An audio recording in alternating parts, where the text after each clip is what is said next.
السلام علیکم ورحمۃ اللہ وبرکاتہ۔ الحمد للہ رب العالمین، اشہد ان لا الہ الا اللہ وحدہ لا شریک لہ واشہد ان محمدا عبدہ ورسولہ صلی اللہ علیہ وعلی آلہ واصحابہ اجمعین، اما بعد۔ محترم اسلامی بھائیوں، الحمدللہ یہ ایام، یہ دن ذی الحجہ کے پہلے عشرے کا ہے۔ ذی الحجہ کا مہینہ چل رہا ہے، آج 7 تاریخ ہے اور انشاءاللہ 2 دن کے بعد سے تیسرے دن یعنی 10ویں ذی الحجہ کو قربانی والا عید ہے۔ تو محترم بھائیوں، آج ضروری طور سے بتلانا ہے کہ ذی الحجہ کا پہلا عشرہ، عشرہ ذی الحجہ، یہ پہلے جو 10 ایام ہیں یعنی 10 دن ہیں، اس کے لیے کیا فضیلت ہے؟ حضرت عبداللہ بن عباس رضی اللہ عنہما سے روایت ہے کہ اللہ کے نبی صلی اللہ علیہ وسلم نے فرمایا: ما من ایام العمل الصالح فیہا احب الی اللہ من هذه الایام، یعنی ایام العشر۔ قالوا یا رسول اللہ صلی اللہ علیہ وسلم ولا الجہاد فی سبیل اللہ؟ قال ولا الجہاد فی سبیل اللہ الا رجل خرج بنفسه وماله فلم يرج من ذلك بشيء، رواه البخاری۔ یعنی ہمارے نبی صلی اللہ علیہ وسلم نے فرمایا: ما من ایام العمل الصالح فیہا، ان 10 دنوں میں نیک اعمال کرنا دوسرے تمام دنوں سے زیادہ اللہ تعالیٰ کے نزدیک محبوب ہے، پسندیدہ ہے۔ اور ان دنوں میں نیک اعمال کرنا اللہ کو اتنا زیادہ پسند ہے جتنا دوسرے دن کے اعمال کی وہ فضیلت نہیں۔ صحابہ اکرام نے کہا: اے اللہ کے رسول صلی اللہ علیہ وسلم، کیا جہاد فی سبیل اللہ بھی نہیں؟ تو آپ صلی اللہ علیہ وسلم نے فرمایا کہ جہاد فی سبیل اللہ بھی نہیں، سوائے اس آدمی کے جو اپنی جان اور مال کے ساتھ نکلا اور کسی چیز کو لے کر یعنی کسی چیز کے ساتھ واپس نہیں لوٹا، یعنی اللہ کی راہ میں شہید ہو گیا۔ تو اس حدیث کے ذریعے سے سمجھ سکتے ہیں کہ یہ ذی الحجہ کے 10 دن، پہلے یہ 10 دن اللہ تعالیٰ کے نزدیک اس کی کس قدر اہمیت ہے اور ان 10 دنوں کی کتنی بڑی فضیلت ہے کہ آپ صلی اللہ علیہ وسلم نے یہ فرما دیا کہ ان 10 دنوں میں نیک اعمال کرنا اللہ تعالیٰ کو دوسرے دنوں کے نیک اعمال سے، دوسرے دنوں کے اعمال سے سب سے زیادہ محبوب اور پسندیدہ ہے۔ آخر کس لیے؟ کیا وجہ ہے کہ ان دنوں میں نیک اعمال کرنا اللہ تعالیٰ کے نزدیک اتنی فضیلت ہے اور ان 10 دنوں کی اس قدر اہمیت اور فضیلت ہے؟ تو جاننا چاہیے پہلی بات کہ ان 10 دنوں میں ایسے نیک اعمال جمع ہوتے ہیں جو دوسرے دنوں میں جمع نہیں ملتے۔ ان 10 دنوں میں کچھ ایام روزے رکھنا ثابت ہے اور یوم عرفہ بھی ہے، قربانی والا دن بھی ہے، حج جیسا عظیم عمل کرنا ان دنوں میں ہوتا ہے۔ تو ان 10 دنوں میں ایسے اعمال جمع ہو جاتے ہیں جو دوسرے عشرے میں کبھی بھی سال بھر میں ایسے اعمال جمع نہیں ہوتے، یعنی جو سب سے اہم اور بڑے بڑے اعمال ہیں وہ ان 10 دنوں میں جمع ہو جاتے ہیں۔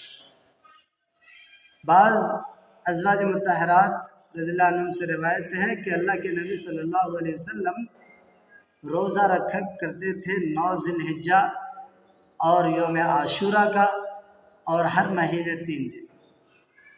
تو آپ صلی اللہ علیہ وسلم ذی الحجہ کے 9 دنوں میں روزے کا اہتمام کرتے تھے، روزہ رکھتے تھے۔ یہ ہمارے نبی صلی اللہ علیہ وسلم سے ثابت ہے، ابو داؤد شریف کی یہ روایت ہے۔ اور دوسری جو عظیم چیز ہے وہ ہے یوم عرفہ کا ہونا۔ یوم عرفہ یعنی جس دن عرفات کے میدان میں حاجی لوگ جمع ہوتے ہیں، اور وہ 9 ذی الحجہ کا دن ہوتا ہے۔ تو 9 ذی الحجہ جس کا نام یوم عرفہ ہے، اللہ تعالیٰ کے نزدیک اس کی بہت بڑی اہمیت ہے۔ حضرت عائشہ رضی اللہ عنہا سے روایت ہے، مسلم شریف کی حدیث ہے، ما من یومن اکثر من ان یعتق اللہ عبدا فیہ عبدا من النار من یوم عرفہ، یعنی اللہ کے نبی صلی اللہ علیہ وسلم نے فرمایا کہ اللہ تعالیٰ سب سے زیادہ عرفے کے دن بندے کو جہنم سے آزاد کر دیتا ہے۔ جس دن میں بھی اللہ تعالیٰ جہنم سے آزادی لکھ دیتا ہے، آزاد کرتا ہے بندے کو، تو سب سے زیادہ عرفے کے دن اللہ تعالیٰ بندے کو جہنم سے آزاد کر دیتا ہے۔ مسند احمد کی روایت ہے۔ اس سے آپ سمجھ سکتے ہیں کہ عرفہ کا دن کتنی بڑی فضیلت والا دن ہے، اور وہ اسی عشرے میں ہے، یعنی 9 ذی الحجہ کو عرفے کا دن ہے۔ اس دن حاجی لوگ عرفات کے میدان میں جمع ہوتے ہیں، ذکر و تسبیح کرتے ہیں، دعائیں کرتے ہیں، اور اللہ رب العالمین آسمان دنیا پر نزول فرماتا ہے اور ان کے بارے میں فرشتوں کے سامنے فخر کرتا ہے، عام بخشش کا اعلان فرماتا ہے۔ تو عرفے کے دن کی اتنی بڑی فضیلت ہے۔ پھر عرفے کا دن روزہ بھی رکھنا ہے، پورے آپ 9 دن بھی روزے رکھ سکتے ہیں، ذی الحجہ کے شروع سے چاند دکھائی پڑنے کے بعد سے 9 دن روزہ رکھ سکتے ہیں، اور خصوصی طور سے عرفے کے دن کا روزہ، اس کی بہت بڑی فضیلت ہے۔ مسلم شریف کی روایت ہے، ہمارے نبی صلی اللہ علیہ وسلم سے جب سوال کیا گیا عرفے کے دن کے روزہ کے بارے میں، تو آپ صلی اللہ علیہ وسلم نے فرمایا یکفر السنۃ الماضیہ والباقیہ، ایک سال پچھلے اور ایک سال اگلے گناہ کو یہ مٹا دیتا ہے یہ روزہ۔ تو سبھی مسلمانوں کو اس روزے کی پابندی کرنی چاہیے، اگرچہ یہ ایک نفل روزہ ہے، نہیں رکھیں گے تو کوئی گناہ کی بات نہیں، لیکن اس کی اتنی بڑی اہمیت اور اتنی بڑی فضیلت ہے، اتنا بڑا ثواب ہے، اس قدر گناہ بخش دیے جاتے ہیں کہ ہر مسلمان کو اس کا شوق تو ضرور رہنا چاہیے۔ اور محترم بھائی، اس عشرے کی ایک خاص بات ہے، وہ قربانی والا عمل۔ قربانی ایک سنت ہے، اور یہ سنت مؤکدہ ہے، اور قربانی ایک ایسی سنت ہے کہ دوسرے دنوں میں اس کا کوئی بدل نہیں، اس موقع پر قربانی کے ایام میں ہی قربانی کیے جاتے ہیں، قربانی جیسا عظیم عمل ادا کیا جاتا ہے۔ اگرچہ یہ ایک سنت ہے، لیکن یہ اسلامی شعار سے ہے اور ایک بہت ہی اہم عبادت ہے۔ تو اس عشرے کی خصوصیت میں سے ہے کہ قربانی جیسا عظیم عمل انہی دنوں میں ادا کیا جاتا ہے۔ اور محترم بھائیو، انہی ایام میں حج جیسا عظیم عمل بھی ادا کیا جاتا ہے۔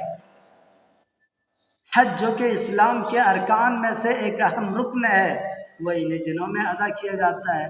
اس طرح سے اس عشرے کی بہت بڑی فضیلت ہے، اور اسی لیے صحابہ کرام رضی اللہ تعالی عنہم سب سے زیادہ جس عشرے کی اہمیت مانتے تھے اور اہتمام کرتے تھے، وہ رمضان کا آخری عشرہ اور ذی الحجہ کا پہلا عشرہ ہے۔ خود ہمارے نبی صلی اللہ علیہ وسلم سے اس کی فضیلت ثابت ہے، صحابہ کرام رضی اللہ عنہم اس کا اہتمام کیا کرتے تھے، یعنی اس عشرے میں بہت زیادہ نیکیاں کرنے کی کوشش کرتے تھے، اور روزے رکھا کرتے تھے، ذکر و تسبیح کیا کرتے تھے، اور خصوصی طور سے ان دنوں میں، پورے 13 دنوں میں، یعنی یہ عشرہ تک، پہلا عشرہ بھی اور ایام تشریق، پورے 13 دنوں میں ذکر و تسبیح کرنا، تکبیر بلند کرنا مسنون عمل ہے، اور ہمارے نبی صلی اللہ علیہ وسلم سے اور صحابہ کرام سے ثابت ہے۔ آپ صلی اللہ علیہ وسلم نے فرمایا ما من ایام اعظم عند اللہ ولا احب الیہ العمل من هذه الايام العشر فاکثروا فیہن من التہلیل والتکبیر والتحمید، یعنی ہمارے نبی صلی اللہ علیہ وسلم نے فرمایا اللہ تعالیٰ کے نزدیک یہ ایام بہت عظیم ہیں، اللہ کے نزدیک ان دنوں میں نیک عمل کرنا بہت زیادہ محبوب ہے، تو تم لوگ ان دنوں میں بہت زیادہ تحلیل یعنی لا الہ الا اللہ پڑھا کرو، بہت زیادہ تکبیر یعنی اللہ اکبر پڑھا کرو، اور اللہ تعالیٰ کی تعریف کیا کرو، تحمید الحمدللہ یعنی اللہ تعالیٰ کی تعریف بیان کرو، سبحان اللہ والحمدللہ اللہ اکبر، جو کچھ بھی اللہ تعالیٰ کی تکبیرات، ذکر و اذکار اور تسبیحات ہیں وہ پڑھتے رہنا چاہیے۔ تو ان دنوں میں خصوصی طور سے تکبیرات کا اہتمام کرنا، تسبیحات کا اہتمام کرنا، نمازوں کی پابندی کرنا، روزے کی پابندی کرنا، ذکر و اذکار اور دعاؤں کا اہتمام کرنا بہت بڑی فضیلت کی بات ہے اور بہت بڑا فضیلت والا عمل ہے۔ اس لیے اس عشرے کی بہت بڑی فضیلت ہے۔ اب چونکہ چند ہی دن باقی رہ گئے ہیں، اس لیے ہم سبھی مسلمانوں کو چاہیے کہ اس فضیلت کو سمجھیں اور ایسے عظیم موقع کا فائدہ اٹھائیں، یعنی ان موقعوں کو بیکار ضائع نہ کریں بلکہ عبادتوں کی پابندی کریں۔ اور اس کے بعد انشاءاللہ ہم قربانی کے متعلق بھی کچھ ضروری باتیں بعد میں بتائیں گے۔ اللہ تعالیٰ سے دعا کرتے ہیں اللہ تعالیٰ ہم سبھی لوگوں کو قرآن و سنت سے نصیحت اختیار کرنے کی توفیق عطا فرمائے۔ آمین۔ آخر دعوانا الحمدللہ۔